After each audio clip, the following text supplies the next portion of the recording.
All right, there's your new home.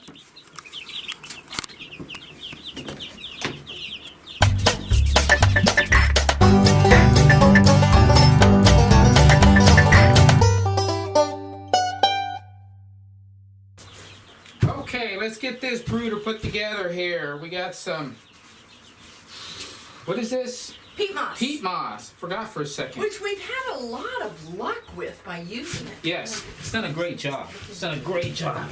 Let me get all the clumps out. We're going to spread it out a bit here before we put the brooder in.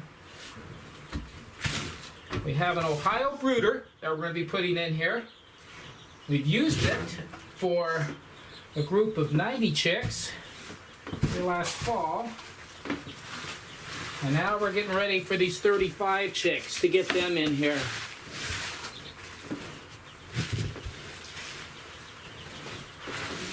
Put it all the way to the edge? Well, close to it. Okay.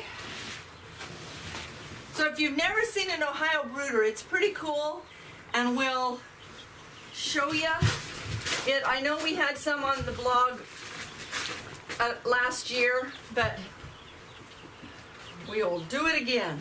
Now, the reason it's called Ohio Brooder is the original design of it was done in Ohio at, I believe, Ohio State University. In 1940, though, Yeah, wasn't it's it? been a long time.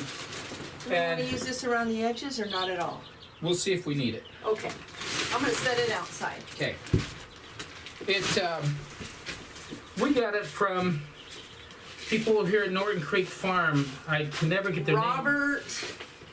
And Karen, but is it Karen? No. Anyway, they're not far from us. They wrote the book, a few different books about raising chickens, and he had in it had published the design, a design for the Ohio Brooder. So we made use of that, and we were very happy with it. Does a great job. Anyway, we're going to put it in here. I don't know if you can see the bottom. So. And let me just say, we are using peat moss. We used it very successfully last time. It was recommended to us by the APA people, which is, APA stands for American Pastured Poultry Producers, APPA, American Pastured Poultry Association. okay, that. Not 3 P's, 2 P's. I'm trying to put too many P's in there. And anyway, it works really well. It looks like dirt, you know, but it absorbs their urine really well, absorbs their poop, and we just are not huge fans of the chips. The chips. It just been real problematic. and we have to make a little stand go over for our water better, like Justin Rhodes makes on his film. But anyway, we're ready to do this.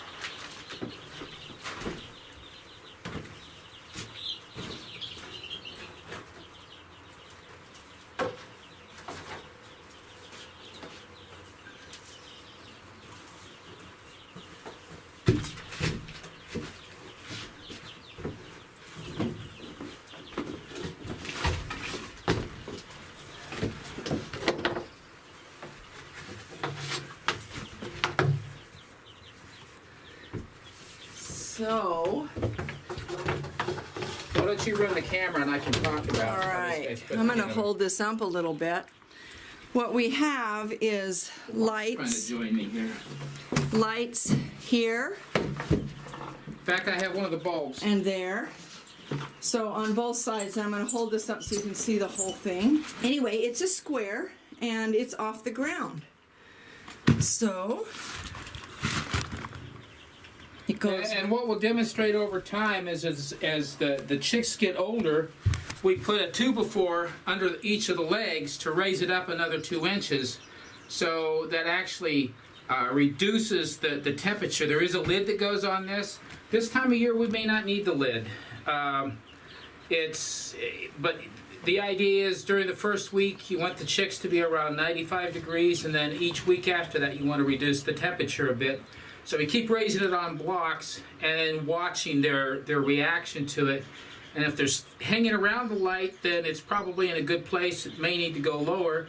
If they're getting away from the light during the warmer part of the day, you're probably set perfect, and they're not feeling the need for the heat. But by having the lid on here, it holds the heat in and keeps the temperature a bit warmer underneath it here to keep them, during the cold weather especially, at the temperature where they need to be so that they're brooding comfortably. And we have been in the high 80s here for this week. So Yeah. we haven't used the light a lot because they're in an enclosed room here too. So we will start putting them in. Don't we want to put the feed and water in first? We probably do want to put the feed and water in first. All right. We just put some little racks that we have in here to put the food and water on. Look at all of the shavings that are in here. They're really starting to kick the shavings up a lot. It's just loaded. They're okay on food. I don't need really to add anything into this for right now. So let's set this like that. Just set Probably those not in. ideal, but this just gets us off. Set to a those start. in for now. Gets us off started. There's the water. All Let me right. get their grit. And then I have a question. We're going to put a little board at the door. Do you want to screw that in before we put them inside of here? I would prefer that, yeah. Okay. So we've got a light right there, which we'll turn I'm on. going to set this over here. Is that okay? You They make can it- certainly try. Tell you what, I'm going to set it right there. You're right. So that's their grit. Make sure that your chicken has grit. Start them as they're babies or they just don't seem to like it. So we've I got, put the other water container in now? we'll do it in a little while. Okay. So you ready to do babies? Yeah, let's do babies. Okay. So we've got the metal container out there. And he's going to do babies. But I'm a little concerned because the board isn't on. I'm going to get it on, sweetie. Don't worry. Hey, little girls and boys. There you go. Right, I do need to screw this in. And I can stop this and you can go do it. Let's do that. Hi, Oliver. Are you interested in what we're doing, huh? You're such a good dog. Yeah, you stay out. Stay. Stay out. You like your little buddies, don't you? Whoop, knock that down.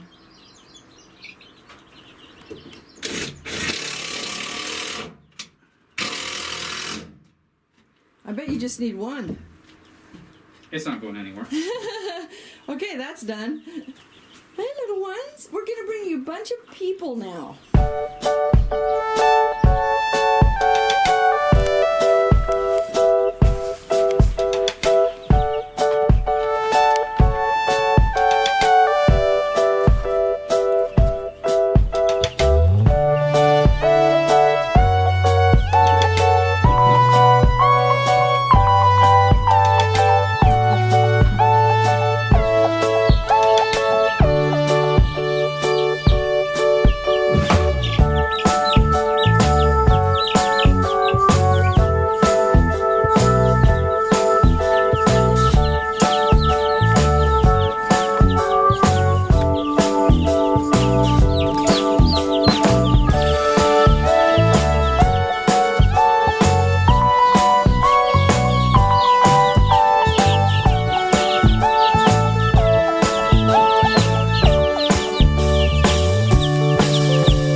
All right, there's your new home.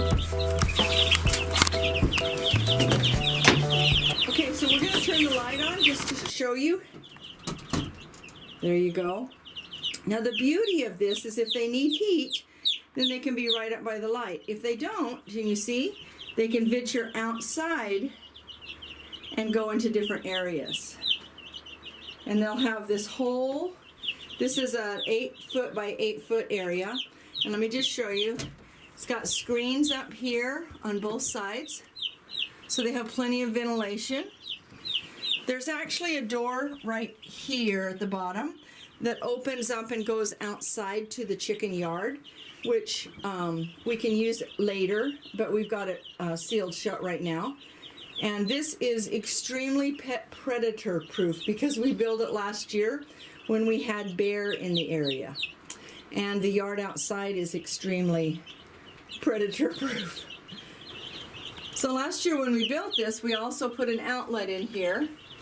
And right up there is the outside, the inside of a light that's a motion detector on the outside that comes if any animals do come, it turns on the outside. So the thermometer. And then we have a thermometer right here. And we're just pretty proud of our house, and we'll show you the outside of it.